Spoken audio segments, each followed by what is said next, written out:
karena anak followers yang hebat buat kita gitu.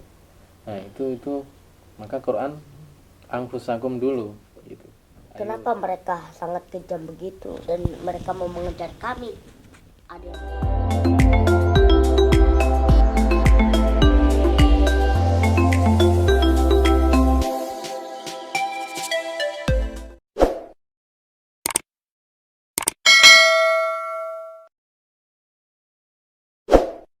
Assalamualaikum warahmatullahi wabarakatuh, sahabat semuanya. Jumpa lagi di acara Jabat Tangan Podcast. Ini adalah sebuah program yang akan membahas soal pendidikan, soal sosial, soal keluarga, dan macam-macam soal. Dan insya Allah kita akan selalu menghadirkan narasumber yang luar biasa. Oke, sahabat semuanya, kita kehadiran tamu jauh nih. Tamu jauhnya kita tetangga nih sebenarnya. Dan luar biasanya apa? Saya itu tiap hari nih sering banget dengar beliau ini ngaji, anak-anaknya masih kecil-kecil ngaji, dan itu luar biasa. Dan bagaimana sih kita mau belajar sama beliau, dan siapakah beliau? Oke, assalamualaikum warahmatullahi wabarakatuh, Ustadz Arif dan Waalaikumsalam Kakak Abbas. Kita jabat tangan dulu ya sesuai acara kita, jabat tangan podcast. Oke, gimana kabar Kakak Abbas, Ustadz Arif? Gimana kabarnya? Alhamdulillah berkhair, walhamdulillah. Alhamdulillah, Masya Allah, Allahu Akbar. Oke, Kak Abbas nih, awal nih, saya pengen denger, saya kangen ngajinya Kak Abbas ya. Ya. Pengen ngaji apa dulu nih? Surah Al-Baqarah. Oke deh, saya pengen denger. Ya. Bismillahirrahmanirrahim. Lam yakunil ladzina kafaru min ahlil kitabi wal musyriki lamunfaqqina hatta ta'tiyahumul bayyinah. Rasulun minallahi yatlu suhufan mutahharah fiha kutubun qayyimah. Wa ma tafarraqal ladzina utul kitaba illa min ba'di ma ja'athumul bayyinah. Shadaqallahul azim. Sadaqallahul azim. Oke, makasih Kak Abbas nih, suaranya merdu banget. Ngomong-ngomong Kak Abbas, nama lengkapnya siapa sih? Assalamualaikum warahmatullahi wabarakatuh. Nama lengkap saya itu adalah Ahmad Kasifan Abbas, dan dipanggil Abbas. Mereka terserah mereka dipanggil aku siapa. Habis itu aku itu sekolah di sekolah SD Silaturahim Islamic School, dan di situ gurunya banyak. Gurunya banyak. Kelas berapa Kakak Abbas? Saya itu kelas 1 Sunan Ampel. Kelas 1 Sunan Ampel. Oke, makasih Kakak Abbas. Oke, Ustadz Arif. Ini seneng banget dia punya anak ganteng, pinter. Gimana sih caranya Ustadz Arif? Saya juga bersyukur kepada Allah Subhanahu wa taala bahwa diberikan anugerah dan kepercayaan oleh Allah punya anak-anak yang insya Allah soleh dan solehah, mohon doanya. Gini Mas, menjadi orang tua itu penuh dengan tantangan dan tidak mudah ya. Karena memang tidak ada sekolah khusus menjadi orang tua. Iya betul. Dan problematika anak-anak zaman sekarang begitu luar biasa tantangannya dibandingkan kita dulu gitu. Tapi pada dasarnya karena saya background keluarga besar saya adalah agamis, religius. Jadi dari keluarga besar orang tua itu memang dari kecil kami sudah berdampingan dengan pesantren gitu. Jadi ya mau tidak mau nasibnya Abbas, ruang lingkupnya adalah pesantren juga yang kita kenalkan gitu. Dan alhamdulillah dengan sendirinya sebenarnya kami tidak banyak mengajarkan, hanya memberi contoh. Itu konsep dan strategi kami sih. Tapi itu anak Abbas, adik-adiknya dari kecil-kecil udah pinter Al-Quran. Itu cara ngajarinnya gimana gitu?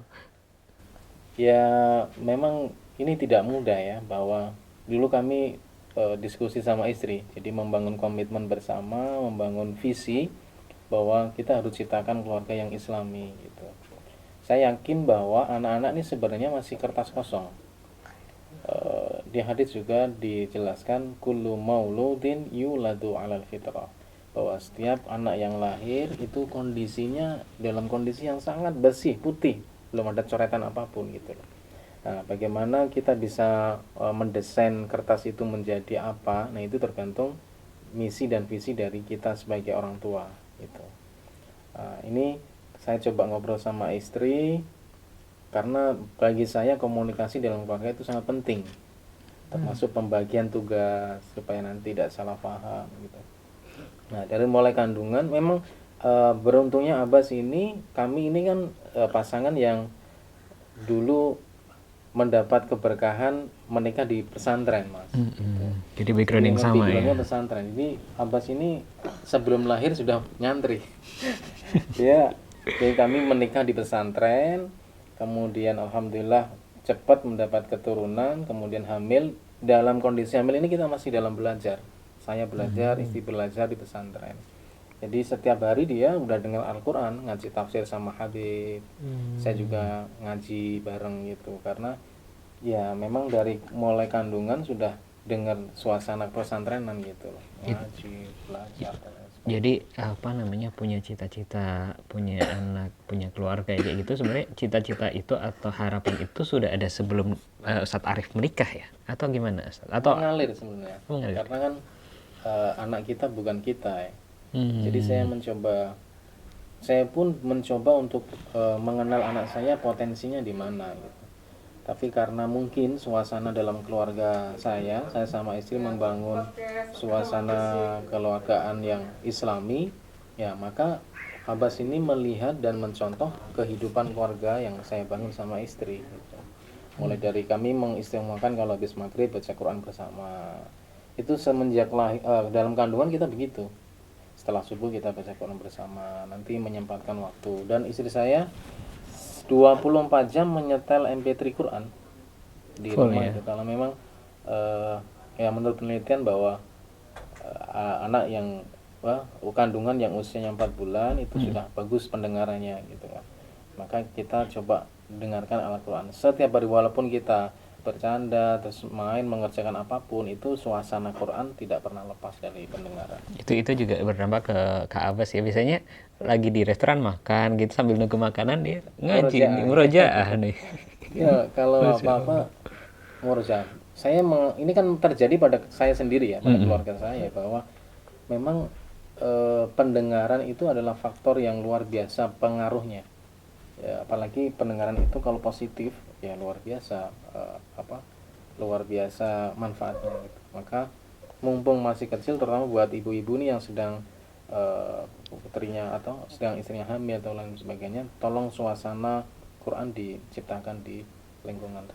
Jadi itu ya, sahabat semua ya. Jadi pesan buat kita semua nih, kalau mau membiasakan anak-anak kita nanti dekat dengan Al-Quran itu ya, mulai dari kandungan. Dari kandungan. Betul ya Ustadz Dari ya. kandungan.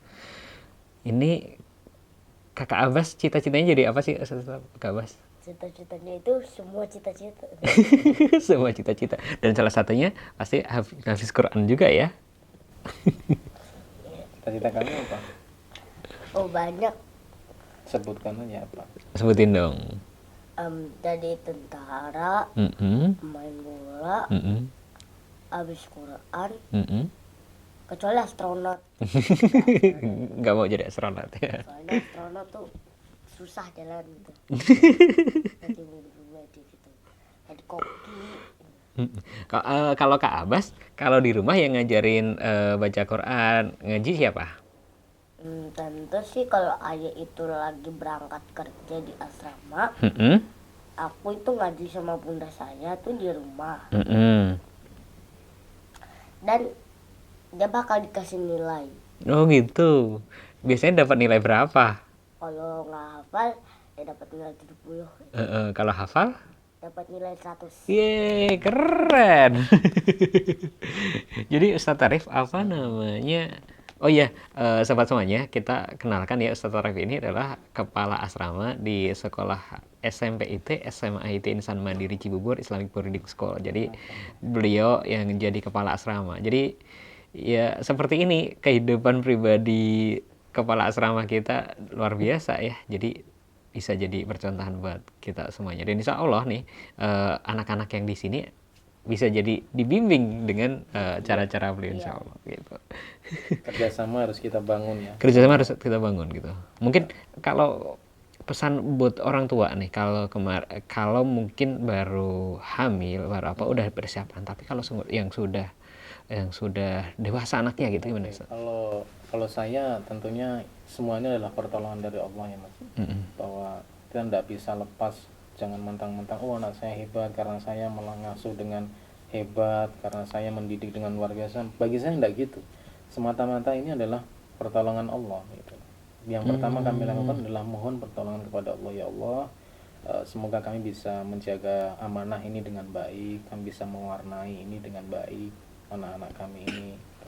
Ini pertama yang ingin saya bangun dengan istri, bahwa harus mohon perlindungan dan pertolongan Allah untuk mendidik anak. Karena seberapa kuat sih kita mengawasi anak, seberapa hebat kita mendidik anak kalau bukan karena pertolongan Allah. Itu pertama. Jadi memohon kepada Allah supaya kita diberikan kemudahan dalam mendidik. Itu satu. Kemudian yang kedua, di surat At-Tahrim juga disebutkan, ya ayyuhalladzina amanu qu anfusakum wa ahlikum naro. Qu anfusakum, jagalah diri kalian, wa ahlikum naro, dan keluarga kamu dari api neraka. Jadi kita dulu. Ini yang perlu kita tanamkan ya, bahwa mendidik anak itu yang terpenting adalah mensolehkan kita. Nah itu yang sangat berat mungkin kita bagi orang tua. Ketika kita melakukan A, followers terbaik adalah anak kita gitu. Jadi cepat sekali kita bicara yang mungkin nggak sesuai, negatif lah, itu anak akan langsung memorisnya menangkap just. Nah ini cepat sekali, luar biasa. Maka tugas yang terberat kita sebenarnya mensolehkan diri kita. Jadi kita, istri kita ini bagaimana bisa menjadi teladan bagi anak-anak kita. Saya yakin bahwa ketika kita bisa mensolehkan diri, nggak perlu banyak bicara ke anak, karena anak followers yang hebat buat kita gitu. Nah itu maka Quran anfusakum dulu gitu. Ayo jaga diri kamu. Ini dari manajemen waktu di keluarga itu harus dibangun, mulai dari sholat, kemudian tahapan membaca Al-Quran, kemudian bicara sama istri. Ini sangat kami jaga gitu. Maka kalau Abbas ini keluar, kemudian masuk ke rumah, ada kosakata baru, saya tahu kosakata mana yang kita berikan sama kosakata yang dapat dari luar, saya tahu gitu. Karena memang kami berupaya sebisa mungkin untuk menjaga bicara yang baik. Jadi pasti saya sortir ngobrol gitu sama Abbas, wah ini dapat kosakata baru nih, dari mana, mulai saya kritisi. Karena kadang saya sedih gini Mas, sudah kita bangun di rumah bagus, keluar baru berapa menit gitu ketemu dengan siapa ya, namanya orang bergaul anak-anak ya, dengan background di keluarga mereka yang berbeda-beda, masuk ke rumah dapat kosakata baru. Ini aduh ya Allah, dan ini melekat gitu loh, gak bisa hilang. Nah ini pintar-pintarnya kita sebagai orang tua untuk benar-benar menjaga itu gitu. Maka mungkin ini saya mengingatkan diri saya dan terutama kepada teman-teman yang untuk share di Jabat Tangan Podcast ini, paling penting adalah mensolehkan kita. Dengan cara apa? Komunikasi sama pasangan kita. Jadi jangan hanya ngejar anak kita suruh soleh, ngejar untuk itu, tetapi dirinya sendiri belum ya gitu ya. Ini kami bangun itu. Jadi berdua, bagaimana berdua ini bisa menjadi contoh yang terbaik buat anak-anak kita. Nah ketika itu sudah, jadi saya kadang memang membagi waktu. Oh saya harus sholat di masjid, saya sholat di rumah, karena ada anak-anak dan istri yang harus kita ajak sholat. Kemudian jadi kalau ada waktu, misalkan libur di asrama, saya sama Abbas saya suruh jadi imam. Nah, Abbas suruh jadi imam, baca surat-surat yang panjang gitu. Tapi saya mengajarkan, mencontohkan dulu. Jadi di sholat maghrib biasanya saya baca surat-surat panjang yang bukan di juz 30 gitu. Abbas nanti melihat, isyanya Abbas yang jadi imam, nanti saya koreksi gitu. Nah ini, dan itu dia jadi senang gitu, senang tiba-tiba saya imam aja ya gitu. Jadi memang tanggung jawab pendidikan pertama itu bukan sekolahan ya, bukan sekolahan, tapi keluarga. Jadi itu yang kadang-kadang kan ada orang yang ya udah deh anak saya masukin pesantren gitu, saya terima beres. Ya udah kan 24 jam anaknya di situ gitu kan. Kok tiba-tiba ada kayak gini ya. Saya sudah 7 tahun ini mengelola sekolah ya, ikut sebagai tenaga pendidik lah di sekolah, di asrama di sekolah. Saya presentasi mas, anak-anak yang bisa diatur, anak-anak yang gampang untuk diarahkan. Ini lagi-lagi di keluarga, faktor keluarga sangat mendukung. Dan anak-anak yang problem itu ya saya urutkan keluarga. Rata-rata anak-anak yang banyak tantangannya di asrama atau di sekolah itu kembali lagi ke dari keluarga. Ada mungkin ada problem-problem di keluarga kayak gitu yang bisa menyebabkan gitu ya. Pengasuhan di keluarga biasanya. Jadi kita keluarga ini penting banget ya. Penting lah. Dan masalahnya belum ada kurikulum khusus juga ya untuk gimana sih menjadi orang tua yang baik kayak gitu. Iya, saya ngobrol sama istri, kita susun tayangan-tayangan TV. Jadi kita punya flashdisk Bas ya. Iya. Punya flashdisk. Abbas itu ada jadwal nontonnya Mas. Jadi istri beli, karena saya nggak sempet full time di keluarga, istri yang ngawal pendidikan anak-anak. Jadi kita ada schedule kurikulum keluarga, masih kurikulum untuk Abbas di rumah gitu. Dari mulai pengenalan akidah, kemudian sirah nabawi, kemudian sholawat, kemudian tadi Al-Quran, itu kita selalu TV kita nggak pernah acara TV. Jadi TV Acaranya kita itu udah kita di- setting dengan kurikulum pendidikan keluarga. Oke, Kak Alfa sebenarnya kalau di rumah ngapain aja sih? Kalau di rumah tuh biasanya tuh aku ada jadwal nonton. Nontonnya apa? Biasanya aku nonton kartun-kartun. Kartun kayak apa sih? Kartun kayak Upin Ipin sama SpongeBob itu dan Kayak lain-lain. SpongeBob Dan gitu. kartunya tuh juga ada di flash sih banyak. Oh gitu. Nggak terhitung. Berarti kayak ada sholawatnya, ada nyanyi-nyanyi apa itu yang aneh? Iya dan ini baca. Sholawat atau fully kesukaannya dia, Oh iya. karena ingin membantu Palestina katanya. Gimana? Mau denger dong nyanyinya gimana? Iya. Atuna tufuli, atuna tufuli, atuna tufuli, atuna salam. جينا نعدكم بالعيد نسألكم ليش ما في عنا لا يا مولديني يا عالم أرضي مسروقة أرضي محروقة أرضي هري مسروعة سمعنا عن تيم تسأل الأيام ونشمى في الهلوية ودفو في الحمام. Oke, makasih Kak Abbas, keren banget. Suaranya merdu juga ya. Oke. Selain style-style flash disk, kemudian tadi contohin juga ya gimana Konten-konten harus benar-benar kita atur dalam hiburan anak-anak itu. Jadi ya memang kita nggak bisa lepas semuanya, harus kontennya konten agama semua. Memang ada hak dia untuk menonton. Itu pun acara TV-nya saya pilih Upin Upin, karena kan di kartun Upin Upin Nusara. Upin Ipin ya? Upin Ipin ya. Upin Ipin. Itu kan Nusarara, ada ya. mendidiknya lah kalau yang di nggak kayak kartun lain. Kalau SpongeBob ini dia nyolong-nyolong. Nggak, soalnya kadang-kadang kan ketemu sama teman-temannya di luar. Kadang-kadang mungkin cerita juga tontonannya apa gitu-gitu kan ya. Kalau dulu masih intens nonton cerita-cerita Nabi, hampir semua Nabi dia hafal cerita para Nabi. Dari Nabi Adam sampai Nabi Muhammad hafal ya. Oke, berarti kita lain waktu kita pengen denger Abbas cerita tentang Nabi ya. Di Cerita-cerita Nabi ya. cerita-cerita Dia hafal Nabi. cerita Nabi. Keren banget. Berapa Nabi mana yang kamu sukai di antara 25 itu? Cerita Semua nabi. Iya, Semua tapi Nabi. cerita Nabi apa yang paling kamu suka? Semua nabi juga. Jadi hafal semua ya cerita Nabi ya. Satu nih sebelum ditutup nih, cerita Nabi apa yang pengen kamu share? Iya deh, coba satu. Jadi cerita nabi saya itu cerita Nabi Musa Nabi Musa. Gimana ceritanya Nabi Musa?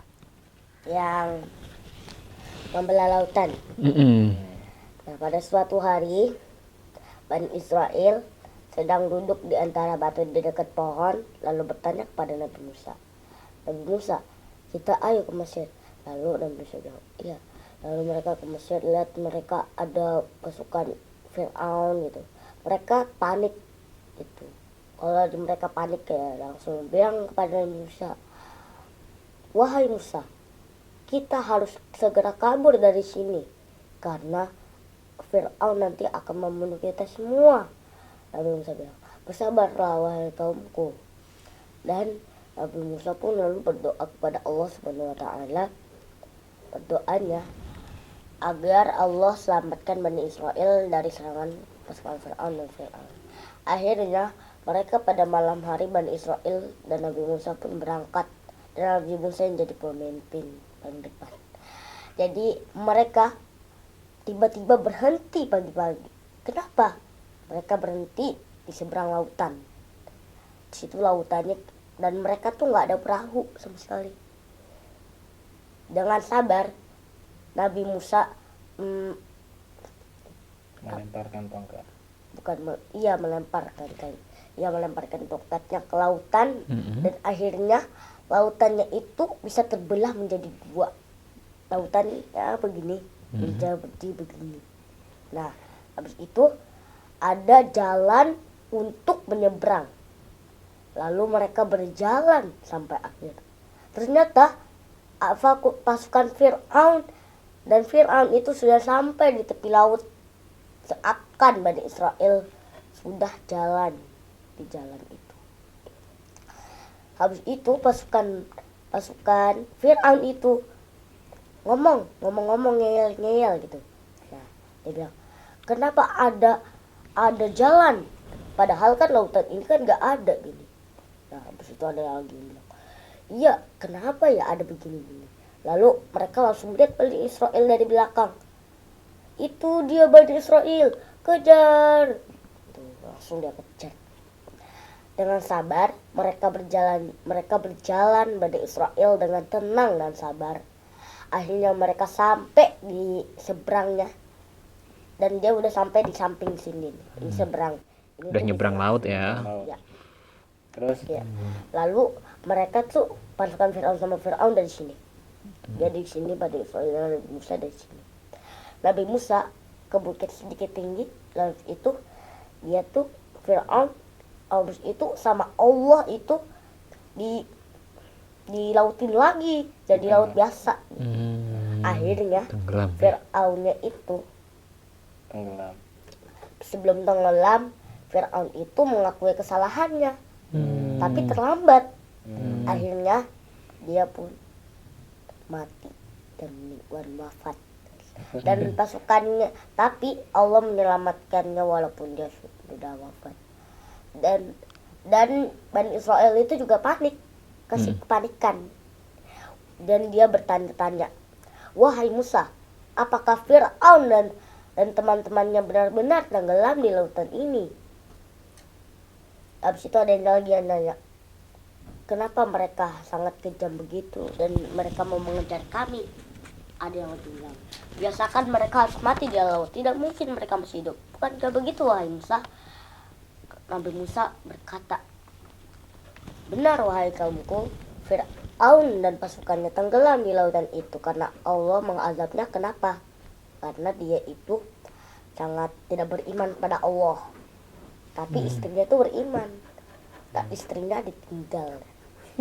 Dan ketika istrinya sendiri deh. Dan tamat. Oke, Ada pelajaran keren. yang kita Apa tuh? ambil dari kisah ini adalah pertama, kita biasakan kita jangan kepanikan, bersabar saja. Kedua, kalau kita terus bersabar, kita akan mendapat nikmat lagi nih. Nah, Nikmat apa itu? ketiga, ya nikmat keselamatan atau kesejahteraan. Ketiga, kalau kalian selalu panik dan tidak sabar, dia akan tidak diselamatkan dan tidak diberi nikmat dan kesejahteraan. Oke, luar biasa. Terima kasih Kakak Abbas nih kisahnya. Dan besok kita akan ini lagi ya, dengar kisah-kisah dari Kakak Abbas terkait dengan Nabi dan Rasul kita. Dan sekarang baru Nabi Musa. Dan mungkin insya Allah lain waktu kita cerita kisah-kisah Nabi yang lain. Oke, keren banget. Oke, terima kasih Kakak Abbas, terima kasih Ustadz Arif telah bergabung di acara Jabat Tangan Podcast pada hari ini, dan mudah-mudahan kita akan bertemu lagi di lain waktu. Terima kasih. Oke, sahabat semuanya, kita tutup. Assalamualaikum warahmatullahi wabarakatuh. Waalaikumsalam. Waalaikumsalam warahmatullahi wabarakatuh. Terima kasih sudah menonton kita.